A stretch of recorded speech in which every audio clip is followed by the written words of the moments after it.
So anyway, back to the food. I'm going to have to do something with all this. I've got nowhere to put my beer apart from on a chopping board. So I've got my chopping in my hand because we're going to Singapore. We're going Asian. We're going to make a Singapore chicken curry. I was going to say Singaporean, I don't know if that really exists. Singapore chicken curry. So we're going to make a curry paste. Now you can go and buy a jar of curry paste. Most of you heathens will. We're making one. Right?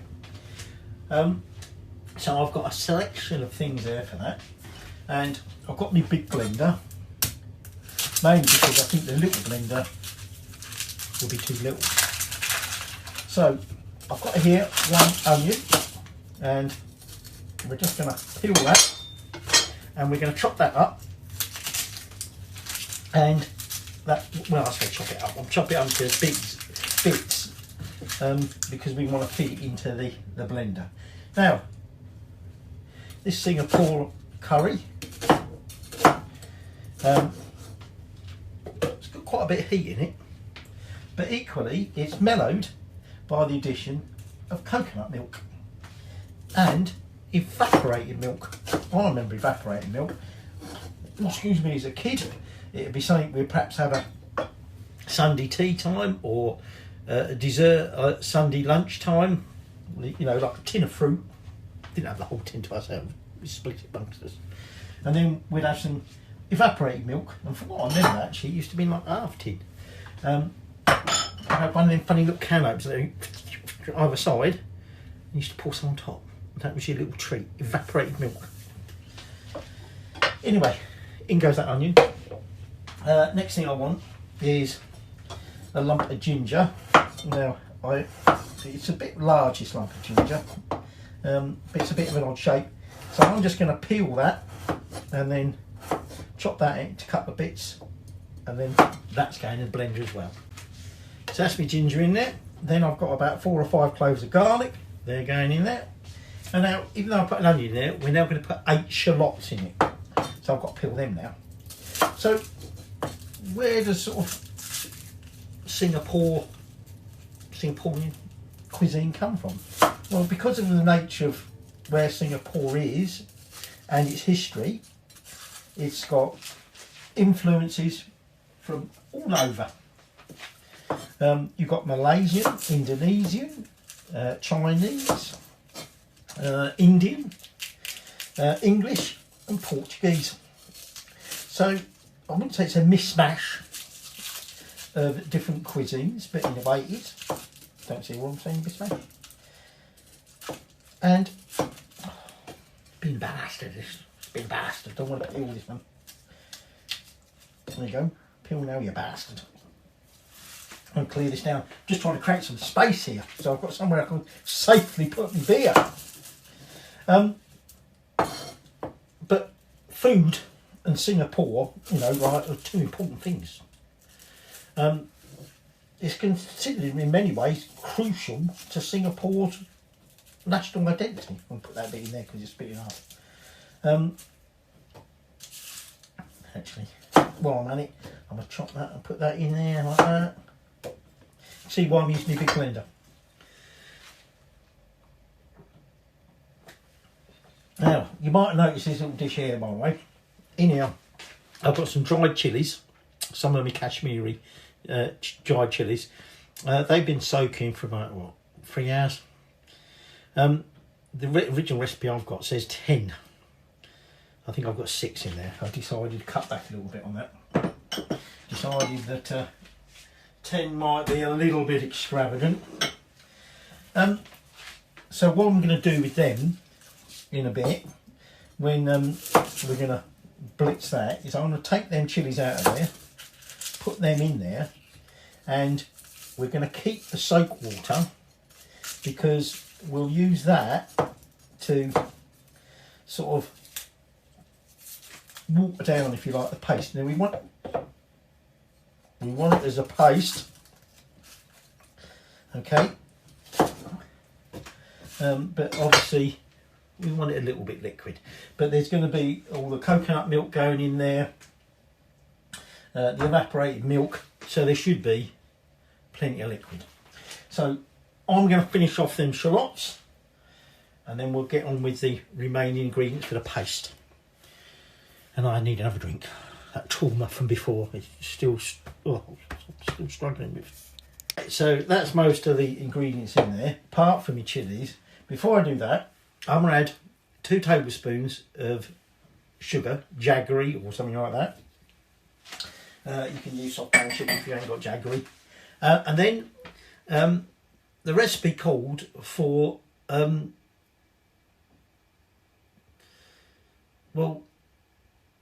bouillon powder. Well, I haven't really got bouillon powder, but the closest thing I had to it was a fake chicken sort of stock powder. I say fake chicken because it's vegan chicken stock bouillon powder or whatever. But that was the closest I got, other than putting a stock cube in, and I didn't really think it was quite the same thing using a stock cube. So I've used this. It does taste like chicken. Well, I wouldn't recommend you eat it like this, but if you use it in anything, it is chicken-fied. But also, we should be putting a teaspoon of salt in there, but this is very salty. It was one of the things people moaned about, was that it was very high in salt. So it's not a big deal, you just don't put extra salt in, do you? So I'm not going to. So I'm going to put that in there, and then we're going to take those chilies, and we're going to put them in there.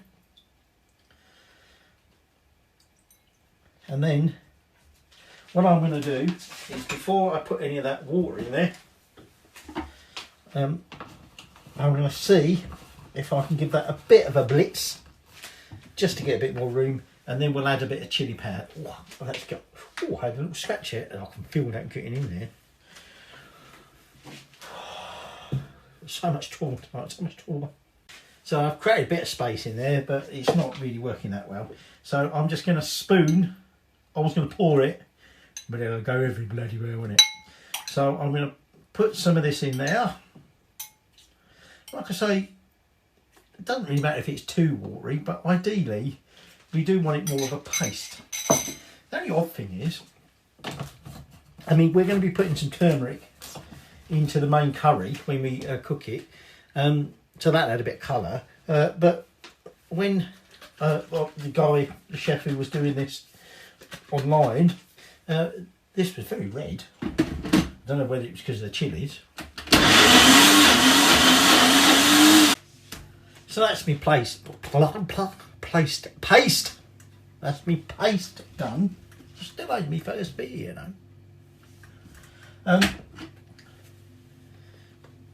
Well, I suppose it is a bit like a paste, a bit runny, don't matter. Perhaps I ought to give this to the wife as a curry smoothie. Anyway, that's that done, and I've started peeling some potatoes. Now, the wife keeps buying these bags of little new potatoes. I did say to her, we don't need any more bloody new potatoes, or little mini potatoes. I don't think they call them new potatoes, I think they just call them small potatoes. I said, we've got some. Now, she maintains that when she puts her online ordering for Tesco, she goes, take that out. She puts in her old sort of last week's list, and then takes out things we don't want. Well, she tells me she says that. She takes things out. And then shop turns up, and it's like, got another bloody bag of potatoes. We've got so many bleeding courgettes. I keep throwing them out. They keep going rotten. Oh, I shouldn't say that, really. We're going to have food waste.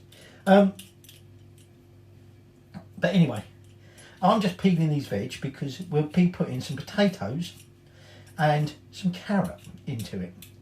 Now, you can also serve this with, what do you call it, rice. We're not going to bother. We'll just have it as it is. But you could also do it with rice, even though you're putting this veg in it. Now, if you were using big potatoes, you probably only want one potato, and we will cut it up into sort of like odd sort of, same size but odd chunks, and we're going to do something similar with the carrot. Okay, we're not going to have like your normal sliced carrot or whatever, we're going to have chunks of carrot. Okay, so I just get that peeled, and then, to be honest, that's most of the messy bit done. Now, we were saying about Singapore and it's part of their national identity. It, you know, literally, Singapore does consider its cuisine part of its national cuisine. And one of the greetings when you greet people isn't so much sort of like, you know, how you doing? It's more like, have you eaten today? Even though there's a whole range of cultures in Singapore, they'll all eat together, and quite often they'll try and pick a meal that suits everybody, you know, so that those who don't eat meat, you know, there won't be any meat in it, those who won't eat certain beef or whatever. So they all get together and they'll all eat together, and sort of cultural barriers sort of disappear. Wife just arrived, I better turn off. So I've just chopped the ends off the carrots, and what I'm going to do now is I'm basically going to cut it at a slice, rotate it at an angle, cut it at a slice, rotate angle, and so I'm sort of just cutting it into odd sort of chunks. Now, if I had a big potato, I would do something similar, but I don't have. So I'm just going to sort of, some of them I'm going to chop and some of them I'm not. So that's my carrot chopped. Let's have a look at these potatoes. Like I say, some of them I think we're going to leave pretty much whole. So Singapore in 1819 was founded as a British port, but although the British therefore then began to influence its, you know, cuisine, it had already been influenced, like I said, by all them other countries, including as well Japan, Korea, Thailand, all them countries sort of like all around, all influenced it.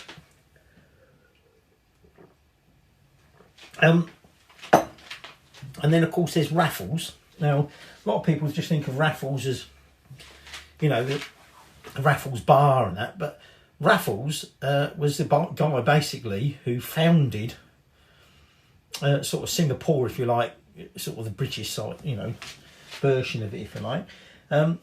And he, you know, he brought a lot to Singapore. I mean, you might argue, you know, typical bloody British going in and taking everything over, but you know, he did benefit. And actually, one of the things in his favour, which a lot of people back home didn't like, was he was very anti-slavery.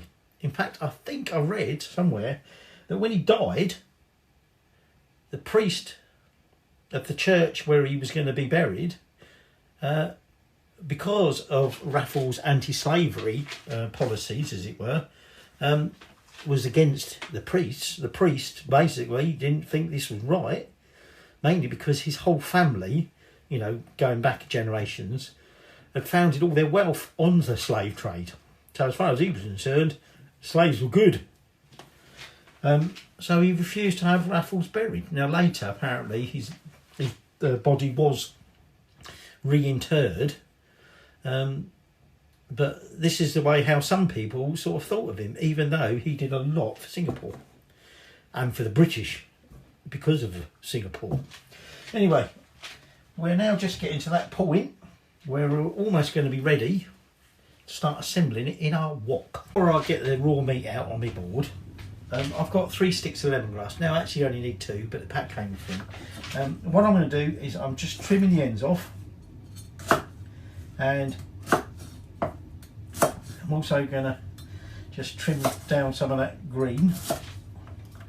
And then what we want to do is bash it.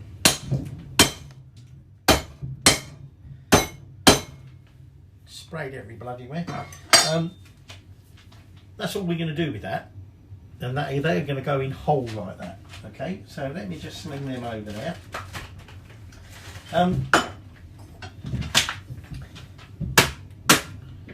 That paper bounced.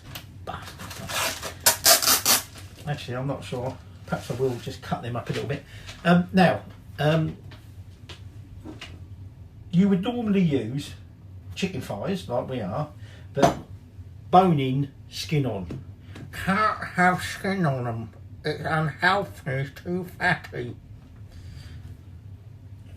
So we've got to skin this boneless ones. I agree about getting the bone out, but as a result, this won't need quite as much cooking. All right. So all I'm just going to do is I'm just going to cut it up. If like I say, if it was skin on, which you knew you bastard. If it was skin on bone in, just put the whole bloody things in. All right. Now normally, if I'm look at that, that's meant to be skinless. That was half bloody skin. Look at it, loads of it on there. Take it back. I'm just going to get rid of that skin. Look at it. Half the thing's still got skin on it. Lost my train of thought now. I had to pour myself another beer because I've run out of beer. I think that's Banks's. I've just had my old goblin. Normally have my old goblin first. I've got an old goblin. So, once the chicken is ready, we're all ready to assemble. Now, like I say, there is coconut milk to come in it. But we've also got a couple of other sort of spices, but I'll mix that in a minute. What I'm going to do is I'm just going to get a bit cleaned up and we'll get started. Oh, so hard life, isn't it? So let's get assembling this curry. So I'm going to start by turning my wok on to a medium heat, and then I'm going to add some vegetable oil, about 100 mils. Possibly not that much. That's a lot of oil, isn't it? So I'm just going to let that come up temperature, and the first thing we're going to do is fry off our curry paste for 2 to 3 minutes. Now, Singapore cuisine revolves around what's known as hawker centres. Now, these were stalls that were set up, just picking that a bit up, onion up, set up around about mid-19th century, where people would sell their wares, particularly their foods. You know, the whole variety of different foods. The only trouble was, it wasn't the most hygienic of places, especially in mid-19th century, as you can imagine. They were selling cheap, fast food to office workers, sort of coolies, basically anybody wanted it. But the lack of sort of sanitation and things like that at that time meant that it weren't the healthiest of things to eat. Bit like they do say when you go abroad, be careful about eating street food from certain countries. Their standards of hygiene are different to what we expect in the West. Our stomachs aren't used to that sort of hygiene. It's not necessarily, in some cases it is. But in other cases, not necessarily the fact that it's like contaminated with filth. It's just, it's perhaps not the kind of bacteria and everything that we're used to. There are some countries that don't eat street food. Do not eat street food. I could tell you a story about that, but I'm not going to tell you that story. Because it involves fly larvae, he says, being very diplomatic. But anyway, in the 1960s, so it took them a bloody long time, they decided we need to do something about this, because these, you know, hawkers, these vendors are very important. Probably could have done with getting that oil a bit hotter. It is very oily, but remember, we are going to be frying that meat up in a minute. So, first thing I've done, got that in there. Behave. Bloody thing trying to slip out my hand. Got my turner. And we, like I say, we're just going to fry this for 2-3 minutes. So in the 60s, 1960s that is, the government started saying we need to do something about this. So they started moving some of these hawker stalls to more sort of permanent locations, enforcing rules and regulations, constructing wet markets. That can be a dodgy subject, can't it? But we won't go there because that's a bit controversial, isn't it? And as a result, you know, now eating at these sort of establishments, it's not a risky, dodgy business. So now, today, you know, one of the best places to go eating in Singapore is head to these hawker centres. Right. So, like I say, we're going to fry that. We've got our chicken. Now, the other ingredients we've got is about 10 fresh curry leaves. Well, I haven't got fresh curry leaves. I can buy them frozen, but I've got a shed load at the moment of dry. The only thing with some of these dried is that the stalks can be a bit woody. So, they also like to float and down onto the floor. Or rather, should I say, fall on the floor. Instead of floated, they wouldn't go down, would they? So, if there's some stalks in there, I'll peel them off, if you will. Then we've got a tablespoon, was it two? 2 tablespoons of turmeric. This is starting to bubble a bit. Trying to be careful it don't spit the moisture in that and that oil, but never mind. It seems alright in a minute. Like I say, we're going to sort of like just cook this for 2 or 3 minutes. So 2 tablespoons of turmeric, and then 2 tablespoons of what was described in the recipe as meat curry powder. I've never heard of meat curry powder. So this is mild curry powder. And then, like I say, there's the lemongrass that we've just bashed out. And then there's the coconut milk and evaporated milk. So, we're just going to let that cook another minute or 2. Now we're going to add in them curry leaves. Okay, like I say, if you can get fresh ones, use fresh ones, rather than the turmeric. And that meat curry powder. And then just stir that in. And we're going to let that cook for a minute or 2. So, what kind of dishes would you expect to get from Singapore, or should you expect to get from Singapore? Well, some of the well-known sort of hawker dishes are things like kaya toast, chili crab, fish head curry, which actually I did read something. I should have read a bit more, paid a bit more attention. Something about fish head curry, but I can't remember what it is. It might be that it isn't actually anything really typically Singaporean, I don't know. But anyway, fish head curry, laksa, roti, prata, and Hainanese chicken, or Hainanese chicken rice. And for many people, Hainanese chicken rice is the national dish, if you like, of Singapore. I have been to Singapore. It was a fairly short visit, but don't recall having anything like that. I think, to be honest, I probably ended up eating almost a little bit Western style. Actually, very interesting. I wouldn't say on the waterfront, not the waterfront, but we was on like a sort of waterfront. I think it was like a stream or something in the city, and we were chatting to our waitress in a sort of bar, sort of eating place, and she was Irish, and she'd been working out in Singapore for a while. And what she said was she was going to go back. She was doing some, some bit of work out there and getting a bit of money, but because it's very expensive, Singapore, very, very expensive. Although I believe wages are such that if you live there, you can cope with it. If you don't live there, it's more kind of expensive.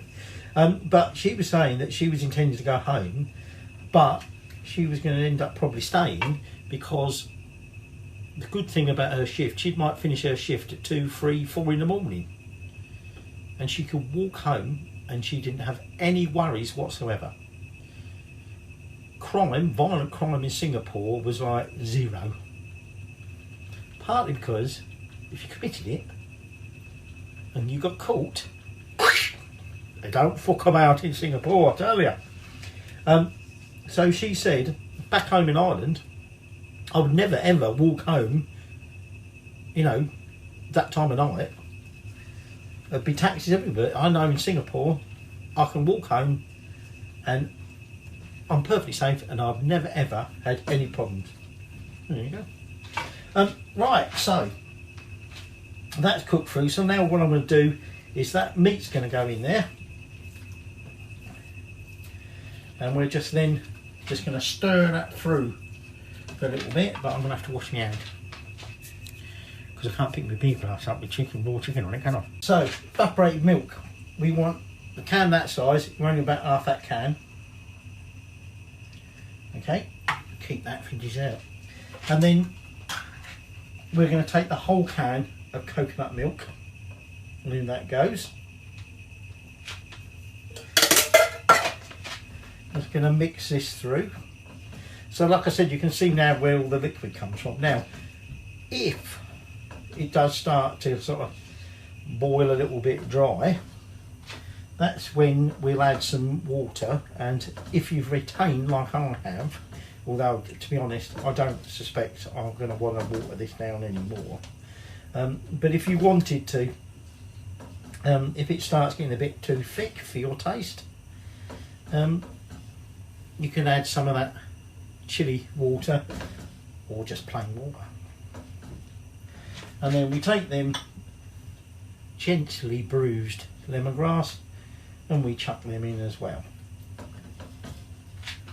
So I'm just now going to let that simmer for about 10 to 15 minutes, and then our final thing will be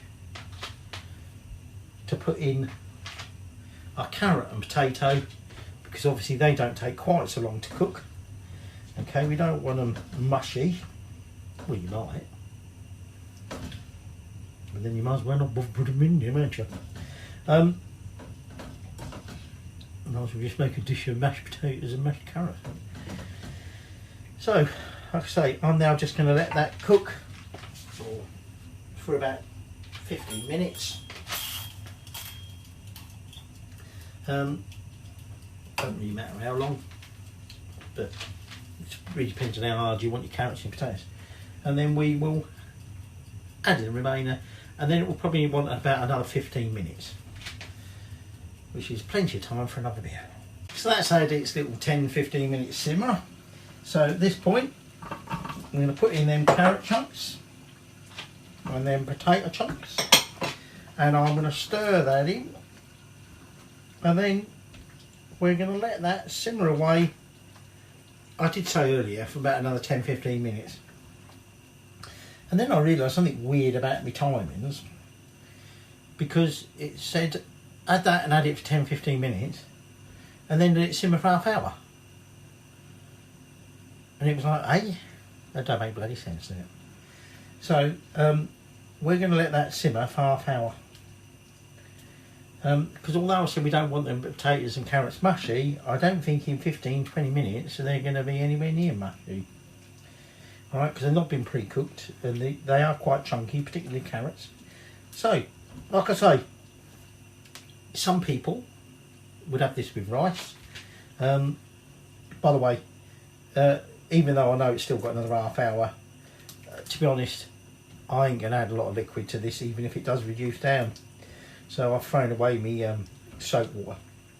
But some people would serve this with a side order of rice, but I think this is substantial enough.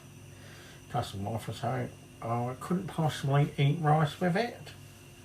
Too many sins. That will be sufficient.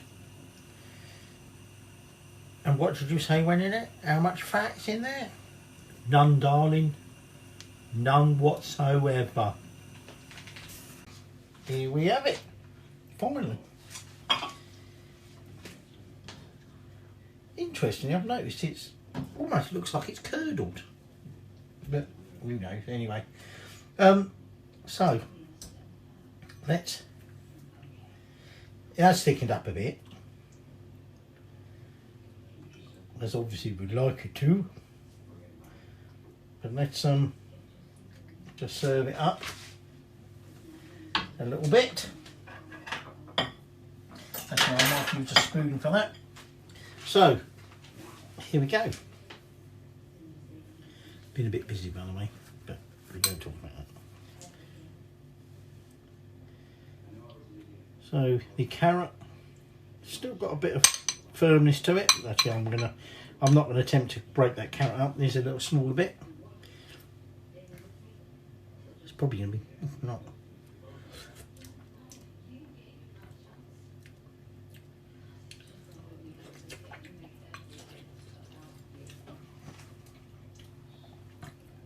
Actually very odd, as in boiling. That was a bit of carrot, minute bit of chicken with that. Chicken's very tender. That bit of carrot was sort of on the tenderish side. Let's have a bit more chicken and a bit more sauce. There is heat to it, but the coconut milk has taken the edge off it, if you like.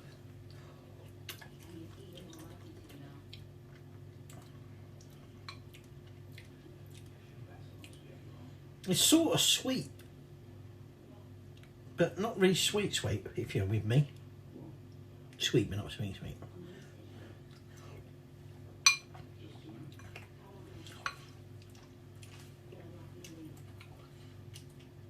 It's a little bit like a korma, which I suppose, given the amount of coconut and everything, milk in it and everything, probably. Oh, now I'm starting to get that chili burn come through.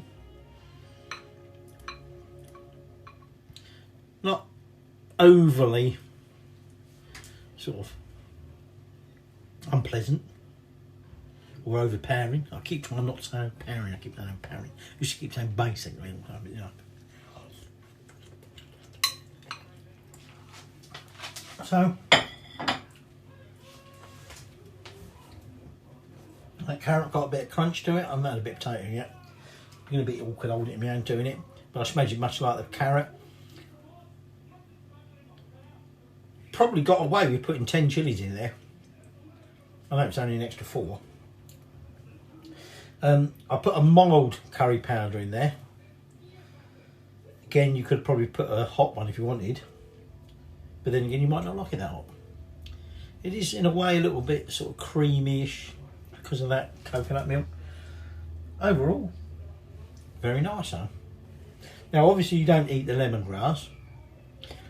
Can't really say that I get anything from that lemongrass in that at the minute. But my palate isn't the best of things anyway. But it's certainly, given the amount of chilli and curry powder went in that, it's not like, whoo, too much. So there you go, your Singapore chicken curry. Better go feed your wife now. Try and get the bits ain't got the fat in. There's no fat in it.